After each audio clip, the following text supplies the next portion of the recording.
Okay, so we're going to do this tag teaming.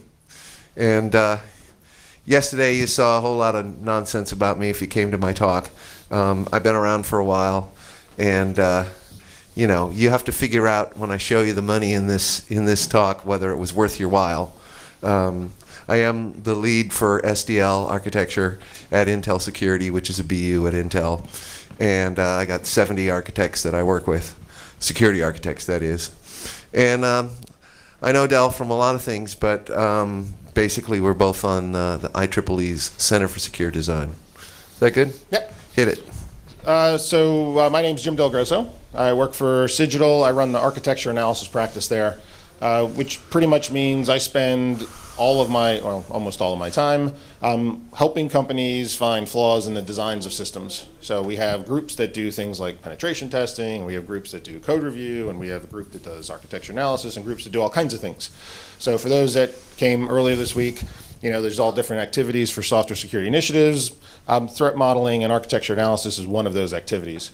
So what this talk is going to cover is six kind of, we just call them 6 myths. We work with lots of different organizations. We work with, you know, lots of different folks in different, you know, capacities. Sometimes we hear these, I don't know, myth, excuse, whatever word you want to call it, as to why threat modeling can't be done. So we wanted to talk about 6 common myths about threat modeling. And as Brook said, we do work with the IEEE Center for Secure Design. Just a quick little plug for that. If you're interested in helping with that group, it's the IEEE. It's, you know, it's open to the public. Anybody can join. Do a search for Center for Secure Design with IEEE. You'll hit their site. I think they've gotten better about how you can actually volunteer for it. It used to be a little squirrely to try to figure out how you volunteer, but send an email to one of their, you know, email addresses. And you can get involved if you want. What the Center for Secure Design is focusing on, by its name, is secure design things. They are only looking and focusing on the design of software in all kinds of, you know, aspects. So if you're interested. So we didn't really number these, but the first myth that we come across is we already do pen tests with tools and with people. We are totally covered. We don't need to do anything else.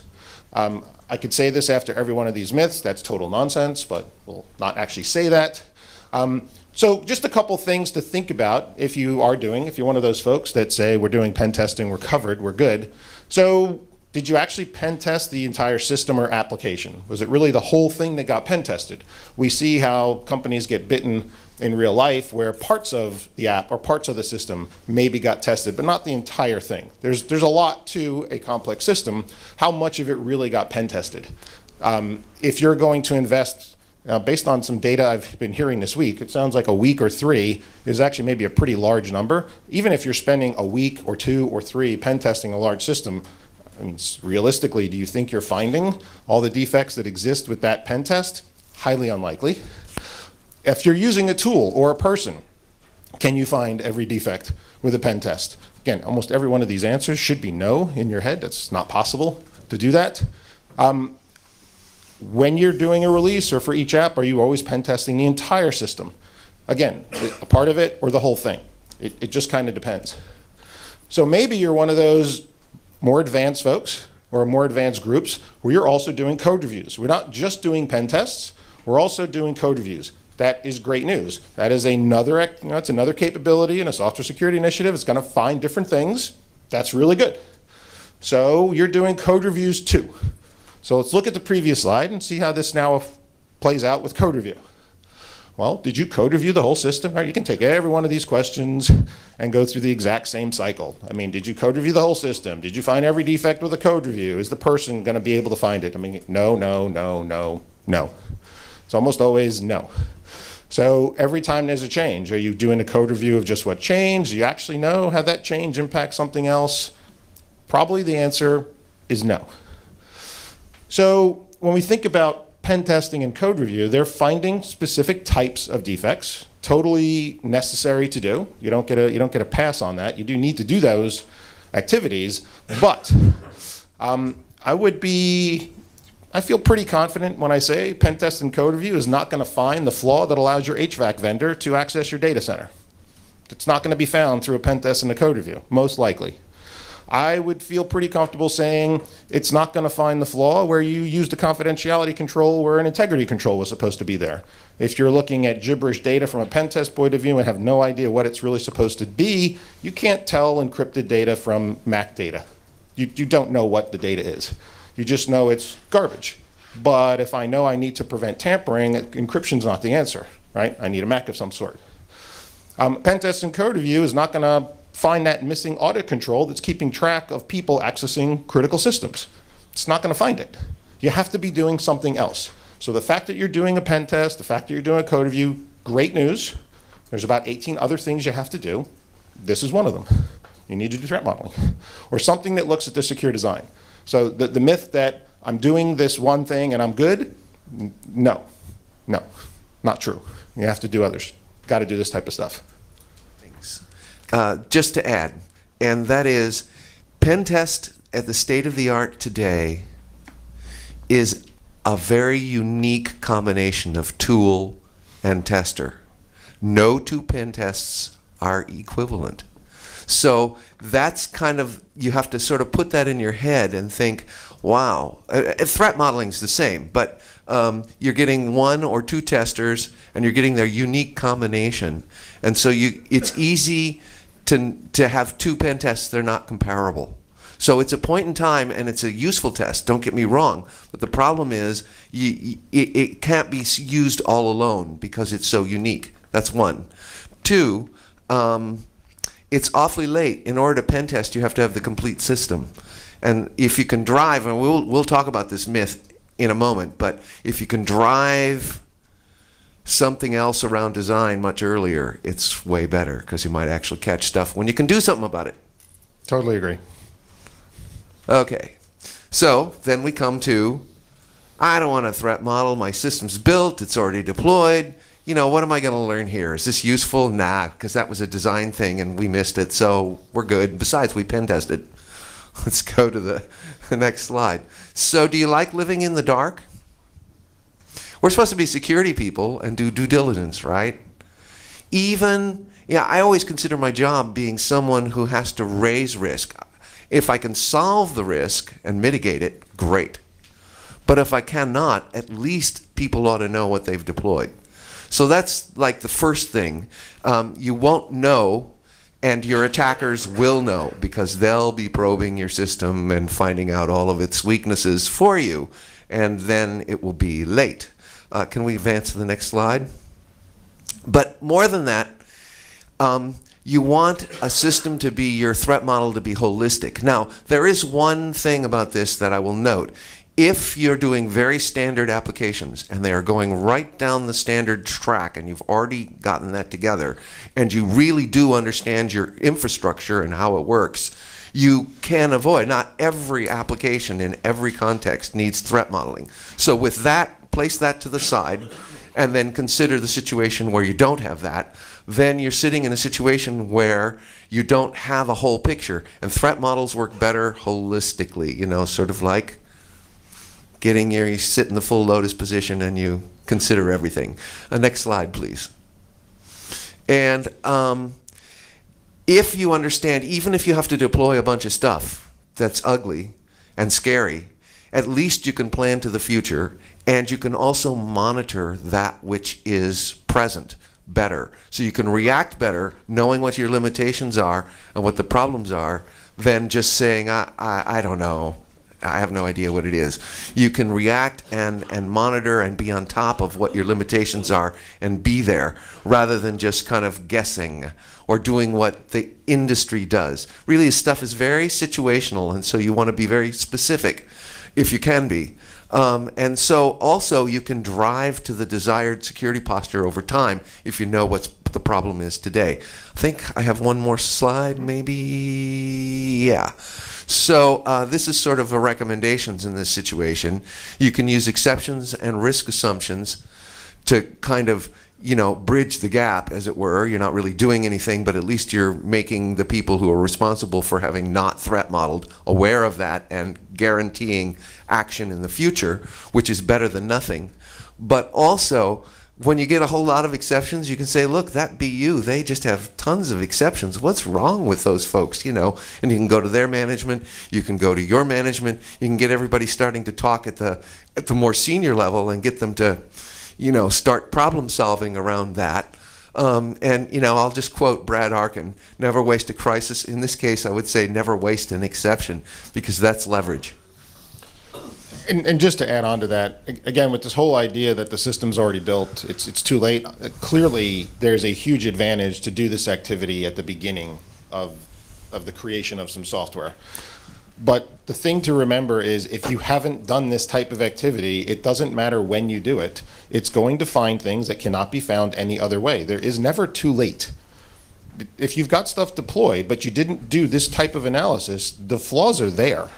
They didn't magically disappear because you didn't, you know, peek under the covers and see what's going wrong. They're there, so you should peek under the covers and see what's wrong, so that you can, if nothing else, and again, I'm sure neither of us are saying that you should go fix maybe some of the things you find, but at least you'll stop doing the bad behavior, right? If you look for these flaws, even at systems that are deployed, and you see that you did something that maybe wasn't as good as it could be, or we now know something and we want to do something better, you can take that information and at least take the next system that you're going to build, or the next app that you're going to build, and take those better, you know, those better ways of doing things into the next versions of software.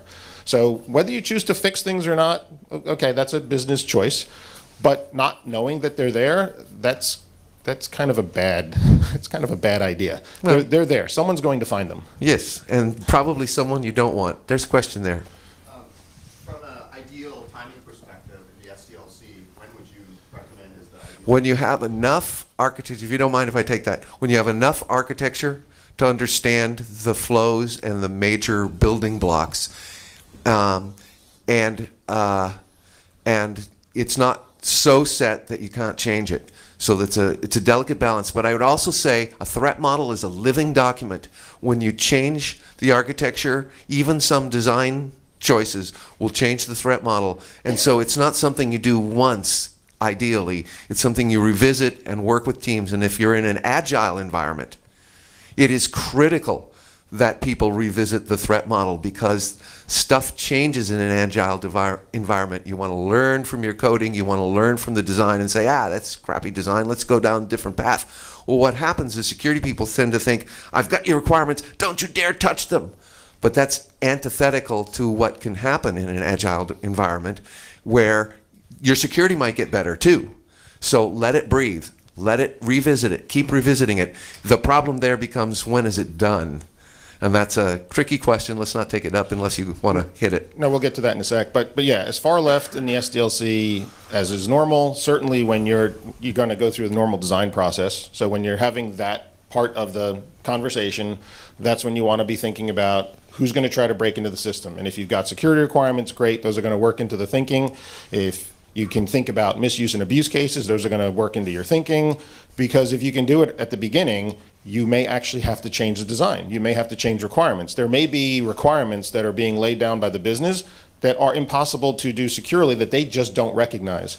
So if you can go to them with a business case and say, hey, I know you wanted this requirement, but oh, by the way, you're going to create this vulnerable situation that there isn't really a good solution for, maybe they'll change their thinking. Maybe they'll change the requirements. Maybe they'll not, you know, put all of this sensitive data on a device that cannot be protected. You mean that requirement that says system will be secure, and then that other requirement that says system will be easy to use? Yeah, writing Don't security. you love those? I have actually seen those multiple times in my career. Yes, writing, both of those. Writing security requirements is an art unto itself.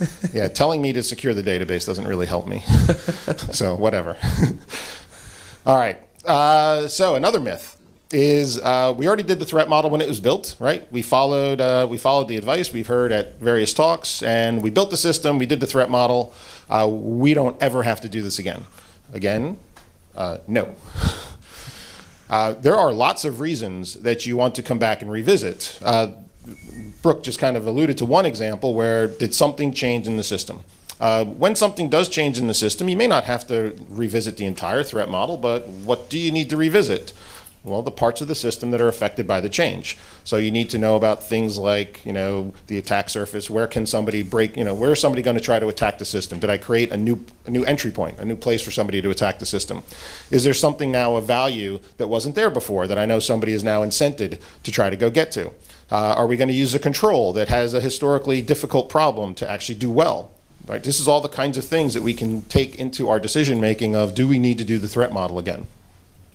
So, features being added, remove, change. Of course, as you ask yourself that question, maybe the answer is yes, maybe the answer is no. In either case, it doesn't matter if nothing has changed in your software. The universe is changing all the time. Your software is built on top of other software. And lo and behold, that software has problems with it. And sometimes those problems are severe enough that we have to put a compensating control in our design to deal with some other piece of broken software. Has anybody ever had to do that? There is some vulnerability found? Yeah. Really? Never happens. It happens. It absolutely happens. So something breaks in either a framework, of course, the OS level. So when we talk about threat modeling, I'm pretty much at application layer, but obviously you can threat model all kinds of things. You can threat model the network, you can threat model the building, you can threat model all kinds of things. But even if you're only at application layer security, it's still kind of interesting to know if there's some sort of vulnerability in the operating system that matters to how you're interacting with the OS. Generally, we're higher than that, but obviously things like frameworks, totally in play. If there's a vulnerability in Rails or JBoss or whatever you may happen to be using, well, that matters if the vulnerability can be exploited from a threat agent, by interacting with the attack surface somehow. You have to be looking for these kinds of things. So when we discover these new vulnerabilities out in the world, we have to at least be thinking, does that change my threat model? So even if my stuff didn't change, I still have to think about this. So that's one aspect, but we also discover new types of attacks. Right? So when there's a new attack that's discovered, and this is why if you look at software security initiative capabilities, things like threat intelligence is one of those things. Somebody somewhere is hopefully keeping track of new ways of attacking systems. When there's a new way to attack some piece of software, some way to break into something, we got to come back and revisit the threat model. Does that matter to what we're doing? Maybe the answer is no, maybe the answer is yes, but sticking your head in the sand isn't really a good solution.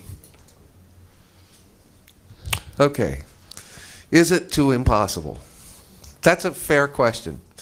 And, I'll see what I can do here. Let's go on to the next slide. So first off, start with something simple. Stride's been out there for years, I think close to 8 years, something like that. And that's, a place to start. You can try ATASM, which is in my book. It's really simple to think about because I need something really simple because I'm dumb. And this is what those things mean, ATASM.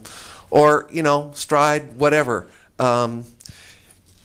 Just get started is maybe the basic message going here. And start simple, start easy. So one of the big mistakes I see a lot is people think, okay, this is important.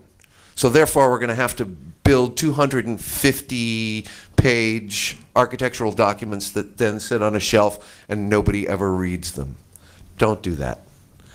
Really, you'll find out what you need once you get started. It may be that you just have drawings that show where the attack surfaces are and lists of requirements and mitigations. That's enough, and it's really easy to do. When I'm really pushed and shoved, I got 15 threat models I have to complete in a week. That's all I do, is I list the requirements and all the existing mitigations, because the threat model can be inferred from that. And you know that the work is done. That's all you need. So start really simple. Stay away from, my personal style is to stay away from long lists that aren't going to be used, that nobody's ever going to look at again. In time, you'll know what you need. If you have a very a process that needs to be very assured because you have regulations or whatever, then you might need more documentation, but you'll figure that out. And I'll also say that creative people love puzzles. When you give a bunch of creative, innovative people, like software developers often are, not always, but often are, and you give them a puzzle and you say, hey, here's a puzzle, let's figure this out, you get a lot more engagement. Let's go to the next slide. Oh, yep. Avoid falling into the classic engineer's trap of saying, oh my God, if I don't do this completely, I haven't done it, therefore I shouldn't even get started. Remember, one serious flaw, which is the way Del and his crew like to call them, but one serious miss in the architecture that you haven't mitigated, attack surface that's unmitigated, that has profound effects. If you get that out of there, you're one step closer to better. And so, if you catch one thing at first, that's good. And so, avoid falling in the trap that I shouldn't start this because I can't get anything done. You will get something. One of the things that is kind of an interesting story, when I first got to McAfee 3.5 years ago, a team said, we're training ourselves how to do threat modeling, and so we want you to review this threat model. We did. And while they had missed an important attack surface, so I did add value to that discussion, they had gotten most of them really, really well.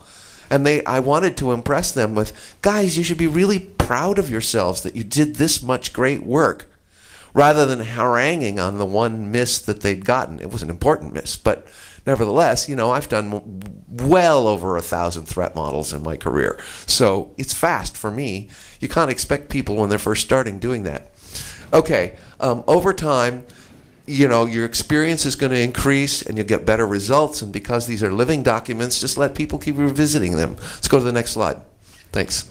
I can't deny that being a master threat modeler requires significant experience. Usually, not always, but usually years of experience and hundreds of architectures. Okay, but both Del and I have trained hundreds of people to do this.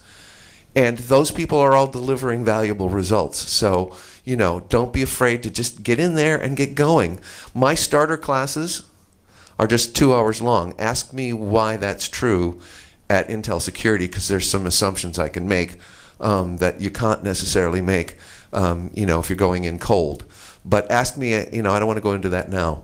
Let me see what the next slide is. Apply your senior people like scalpels, like surgeons. One of the greatest things you can do is you start people off and they work sort of under the tutelage, but they get to go, and you get layers of review, and that's a way you can take one or two really experienced threat modelers and scale them to hundreds of projects, because you get all these other people doing it, but then the people who are a little more experienced review their stuff, and then they can turn to the experts who review their stuff, and you can get layers of hierarchy here to scale to literally hundreds of projects fairly quickly. And the other thing I will say is this journey is a long journey. I play a very long game. So, when I first start, I tell management, look, nobody knows how to threat model. That's okay. You're going to get a lot of mistakes. I'll try to keep the terrible things from happening. That's why you hired me. But let people learn. Let them make some mistakes. Let it go, and we'll get better. And I've done it 4 times now with different organizations, and I'm pretty convinced this works. This is a model that's really scalable because you're not going to be able to hire 20 great threat modelers. You'd be lucky if you can hire 2. Any additions? No, that is probably exactly right. It is absolutely a teachable thing to a point. I think one of the harder things about this is it's actually kind of interesting. It's the next myth we're going to get to, but without jumping too far ahead, it is a skill that can be taught. Again, to a point. I think nobody here would agree that anybody can become a good software architect, right? Not everyone is meant to build systems. Some people are just better coders than they are builders and designers of systems. Very true. So you should, and there's better coders than there are testers, and there's better testers than there are insert your other activity. So don't treat this as something different that anybody can do threat modeling. No, we can teach anybody to do it, but not everyone will succeed, right? I can try to teach everyone how to be a race car driver, and some people will crash and burn, and they shouldn't be driving race cars.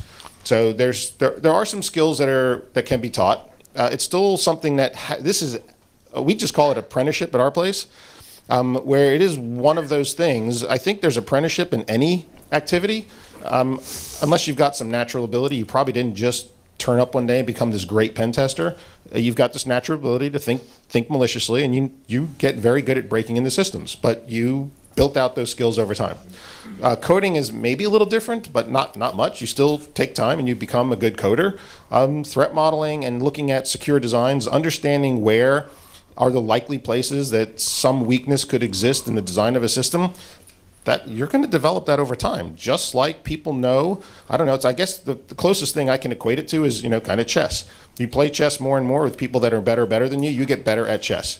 You will stop making bad choices. Do you know why you make bad choices? No, you're not a machine. You can't figure out 35 moves ahead that's going to bite you in the ass. Well, threat modeling and making secure design choices is kind of the same thing. You just stop making bad decisions earlier, and so you don't back yourself into a corner, but that's how you learn. Back yourself into a corner, back out, and then the next time you do it, you're not going to go down that path. You will learn to stop doing bad things.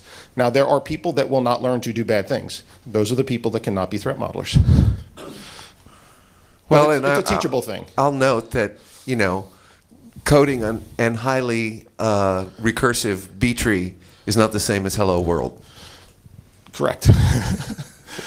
All right. So another myth. We don't have software security experts, so we can't do threat modeling. So this kind of sort of true/myth. You don't have to be the crypto wizard. You don't have to be, the guy that can recite, CVE frontward and backwards and know every vulnerability that exists. Is it good to know that stuff? Absolutely. The more you know, the better it is. We would rather take a good coder and someone who has built systems and teach them security than someone who comes in with a security only background and try to teach them how to build systems or where things can be broken. That is way harder to do.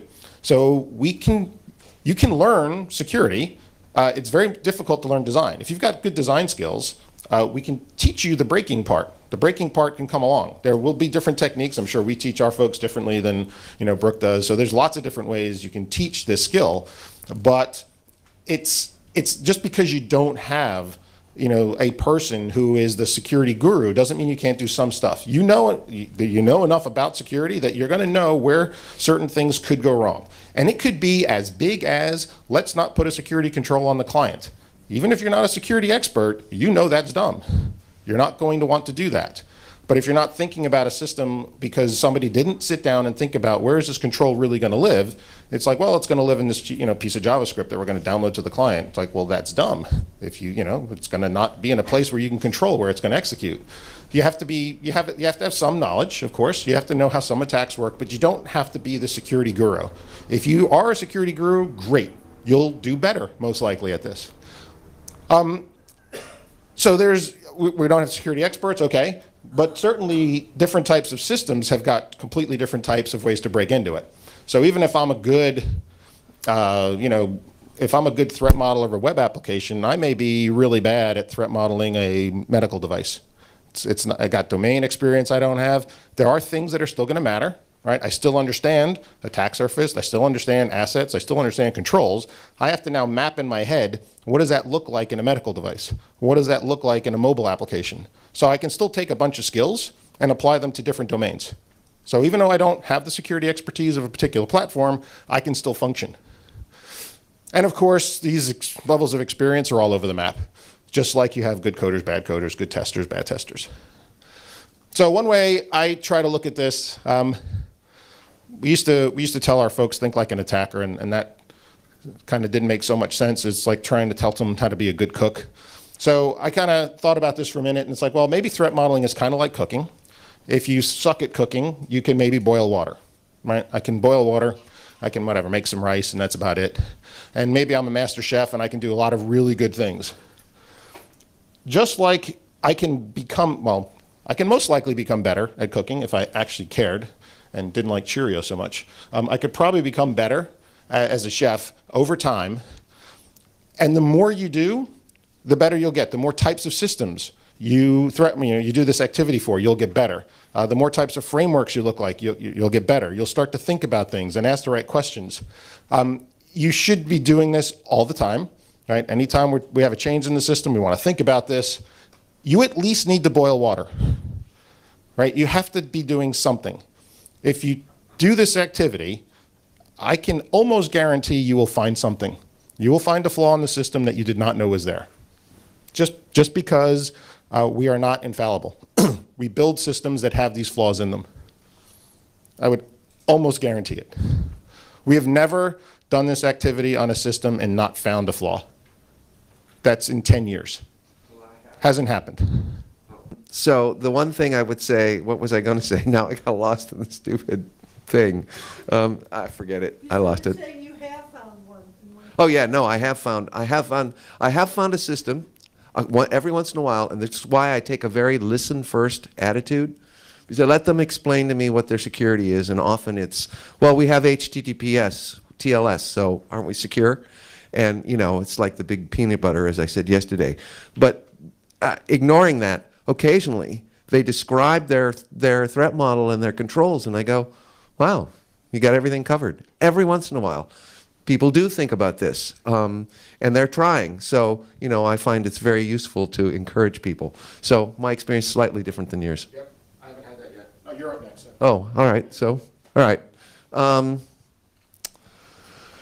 So let's look at the other way. We've looked at this way. I'm pen testing. Now let's turn that around, the inverse. So if I'm doing threat modeling, I don't have to do all this other stuff, right? No silver bullets. Please, no silver bullets. The reason at the current state of the art, the reason that an SDL is actually kind of complex and assigning the right activities is a complex activity that should be done by an expert, at least in part. Although I've made some strides in my career around doing some stuff deterministically. There's still expert opinion there. The reason that is because it's complex, and none of these things is a silver bullet, but not only that, they're complementary and synergistic. So a threat model is a design time activity. A pen test is a last before I go to production to make sure I didn't screw up in all my other SDL activities. It's the final, often or near the final validation that I actually got from the attacker's view as close as I could to my security posture that I want to get to. Next slide, please. Oh, and it takes a village to do an SDL. Very important little thing I like to make. It takes a lot of experts to really execute the SDL, a complete SDL well. And it should not be a solo activity. Okay, you get synergies and complementary things. I listed the design time activities here, or at least how I like to divide it up. And you notice I included code review, because a good code reviewer can sometimes find design flaws by reading the code. And so while code reviews tend to be focused on logic and implementation errors, they can sometimes also find design issues as well. So it's kind of in there. You know, you should have some people who can look at the design through the code, because that helps. But these other three activities are part of the design. You do a risk assessment or analysis at the very beginning, if it's ideal. Even when the product manager is saying, I want this bunch of features or I want this new widget.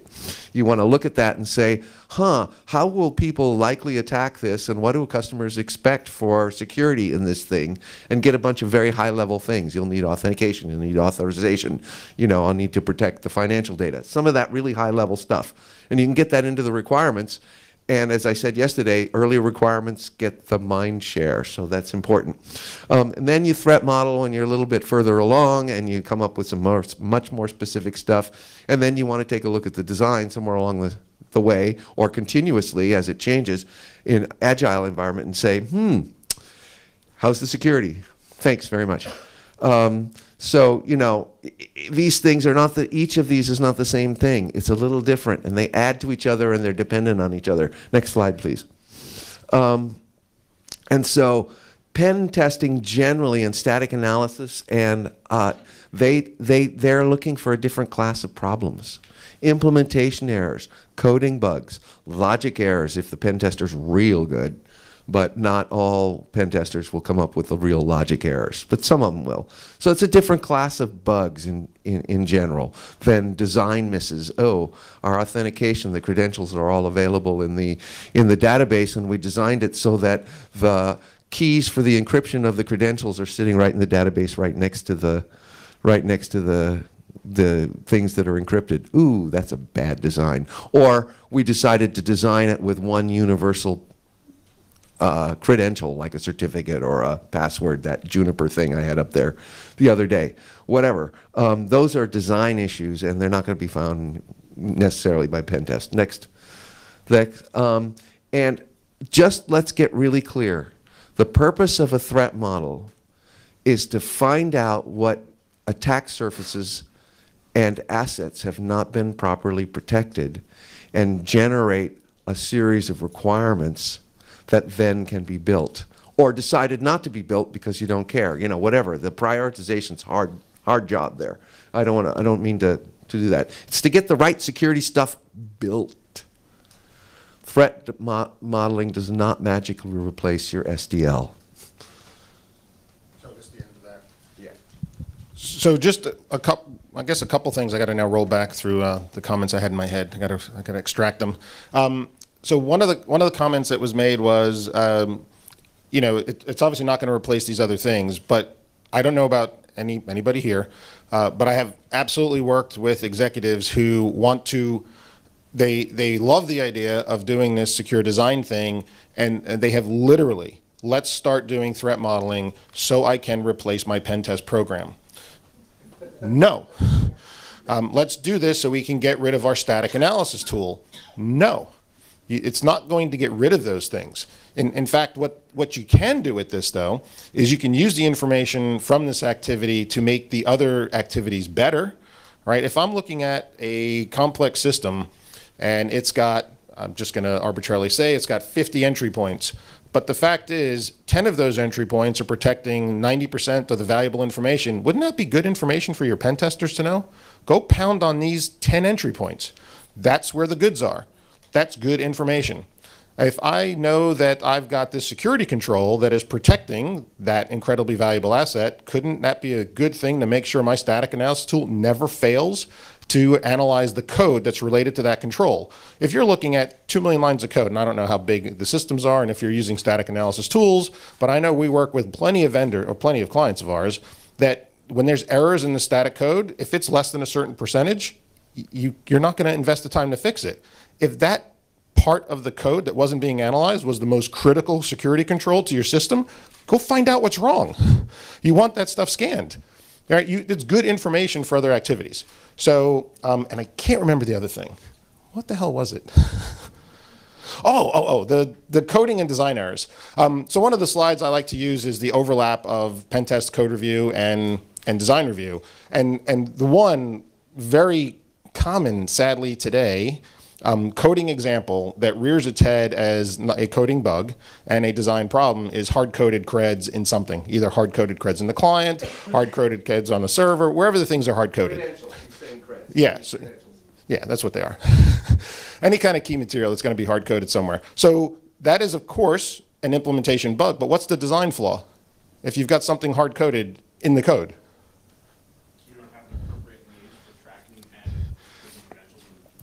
Sorry, the answer is you don't have an appropriate means for tracking those credentials, changing them. You don't have a rotation policy. What happens on a compromise?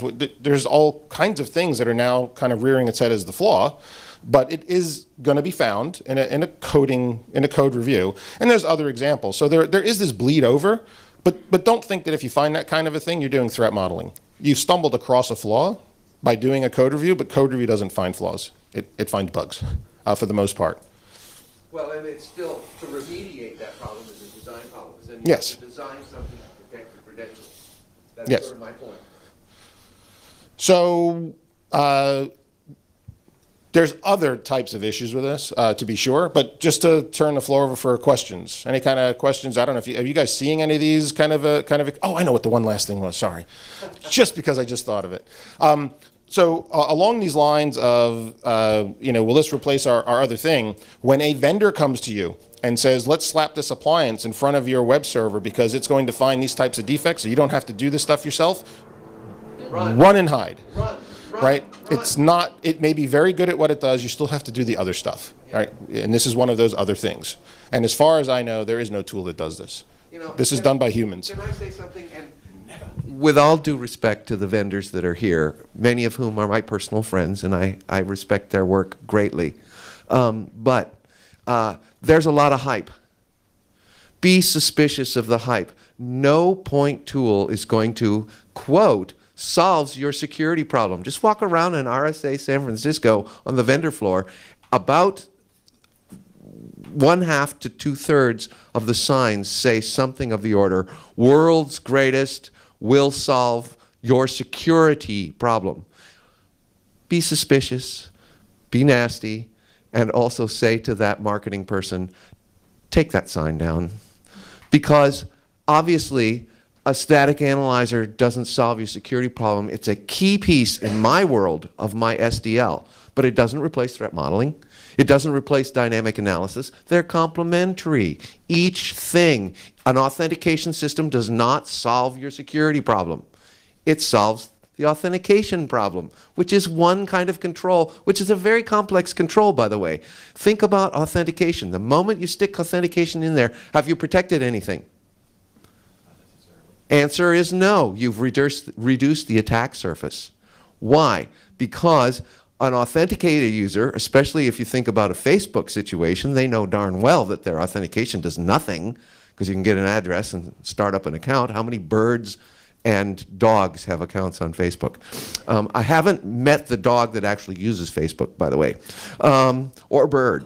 So, you know, think about that. It's very easy to get an account, so they know that at Facebook perfectly well. They know their authentication is just a way of saying, that account is misbehaving, I ought to kill it.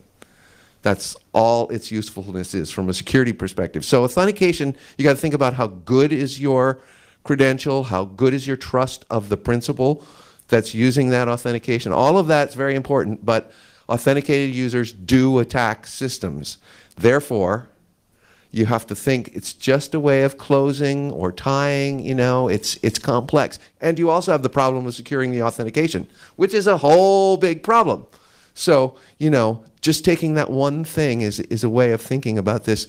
You know, all of these things sit in a place in an SDL at today's art. Questions?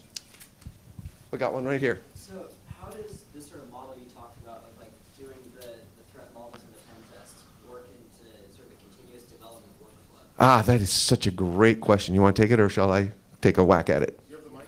All right. So that's a great question. Continuous integration, because threat modeling is an expert activity, it doesn't fit into the continuous integration. Instead, you have to make it agile, which is different.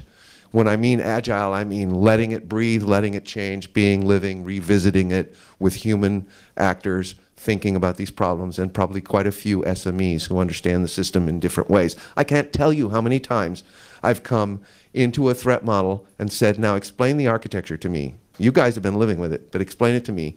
And one person goes to the board and they draw a bunch of stuff, and another person gets up and says, wait a minute, the system doesn't work that way, it works like this.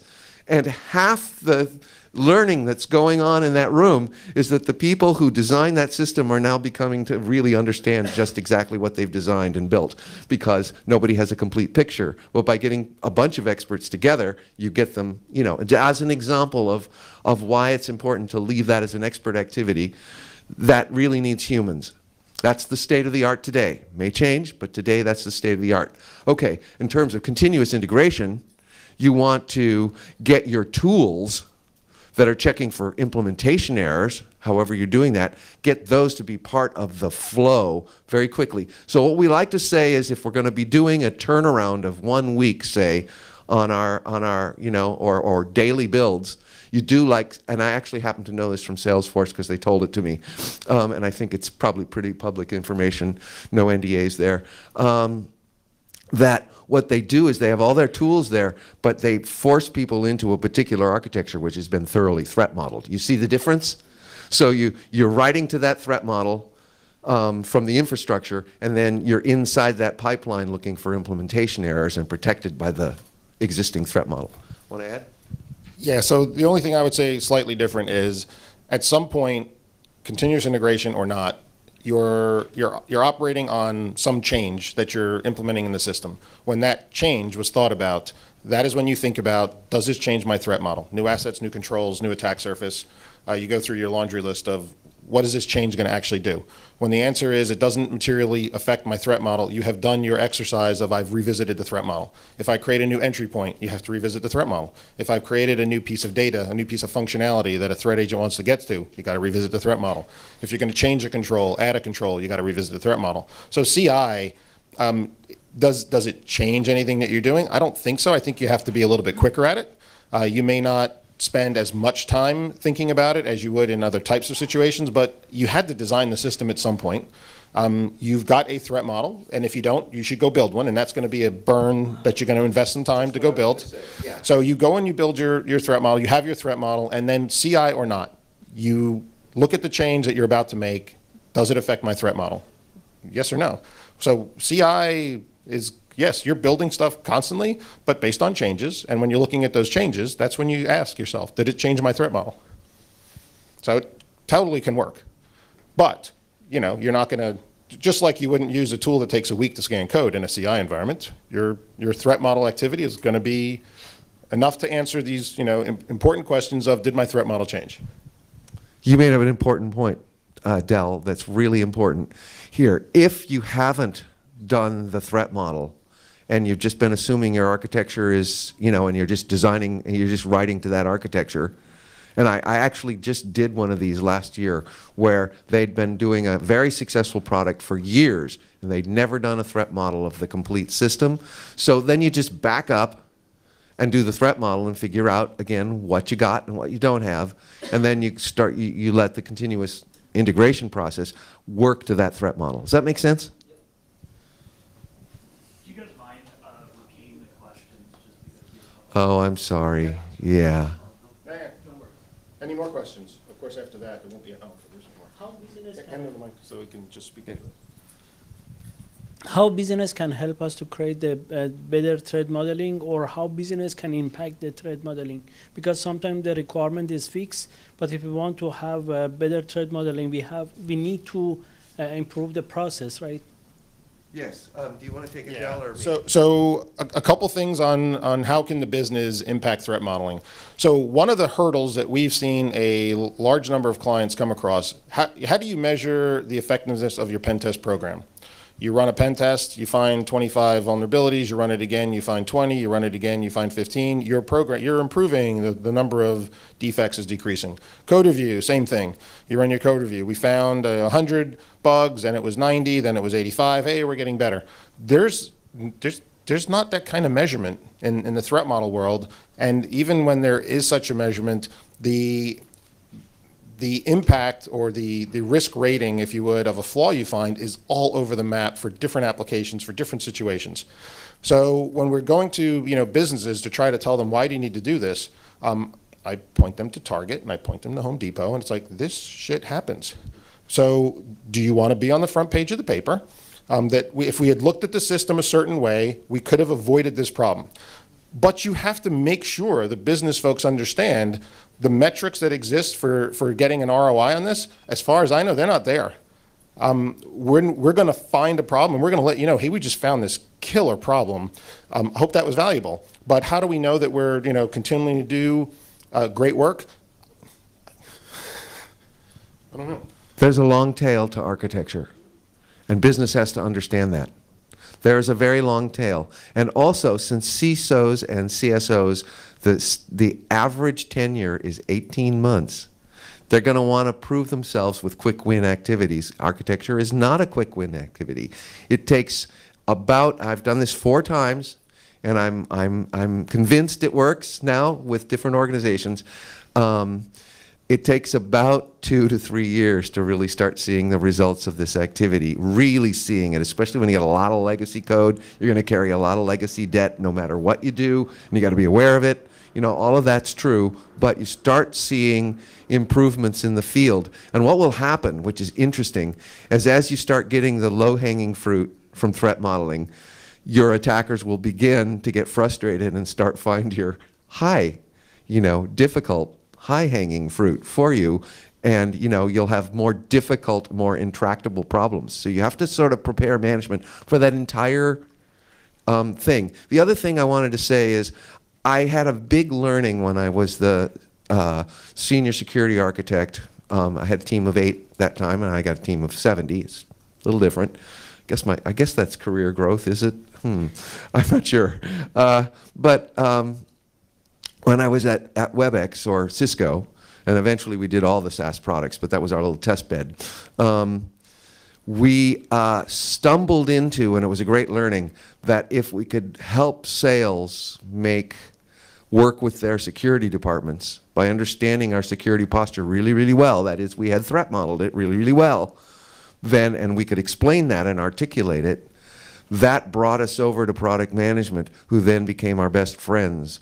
And so instead of being really late on the draw, or just having engineering go and do stuff without us, because product management said, wow, you guys are great when you talk to those other security people. We want to have you, we're planning this new widget. Can you guys get involved right now so we understand what our customers are going to want? Because you seem to understand that really well. So, get up front and be valuable to the people who sell your products, to the people who start thinking like their customers and what do the customers want. If you become valuable to them, your SDL will, all your design activities will start to flow really naturally, because instead of chasing them, they'll be chasing you if they see you as adding value. It was a very powerful lesson, and I will never forget it. We always touch product management first now and try to start getting with them, because then they start seeing us as their friend who will get stuff right, and then, it just makes life easier. That address? Yes. How are we on time? That time? Okay. Let's have about 3, 4 All right, so So another- got time for another? Any other questions? Oh, yeah. I want to make a couple of comments here about, one is about why I want to add one more bullet to the, why you should be doing the threat model continuously, or revisit. One is that the value of the assets change over time, right? Assets meaning like anything that you're protecting. I mean, case in point is the social security numbers.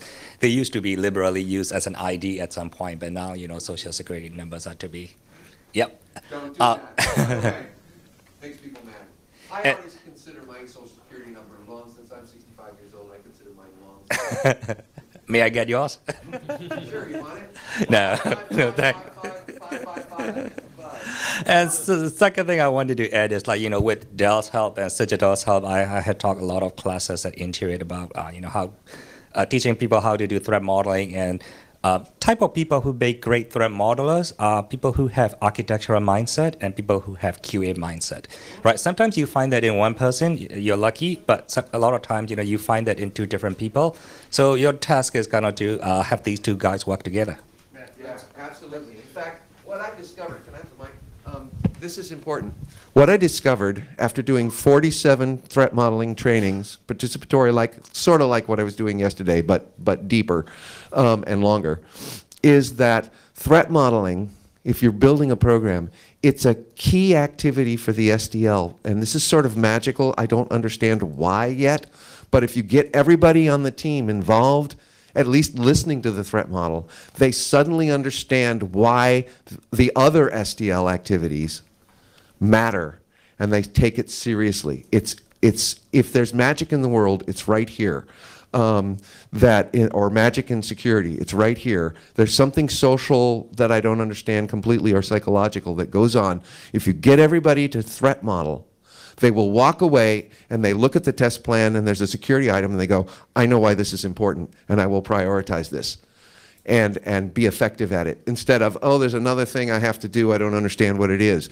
They understand why, oh my gosh, if we had only gotten these requirements earlier, it would have been better on the design side, and I need to be involved in the building of the architecture. It doesn't matter what the role is. They all have to know how to keep secrets. It used to be the threat model was the most secret thing, or very secret. We have abandoned that because we believe that everyone on the engineering team already knows they have to keep what they're building secret until it's announced. They already do that. If they break that, they've broken their contract with Intel. So they, you know, that's a problem. That's a management problem. So by involving everyone in the threat model, we're getting this whole excitement about the SDL that I haven't ever been able to achieve any other way. You want to add anything, Del? I'm good. That's a great point. Thank you. Any Ooh. questions? All right, I think we're good. We'll be around. Thanks, Peter. Yep. Thanks very much.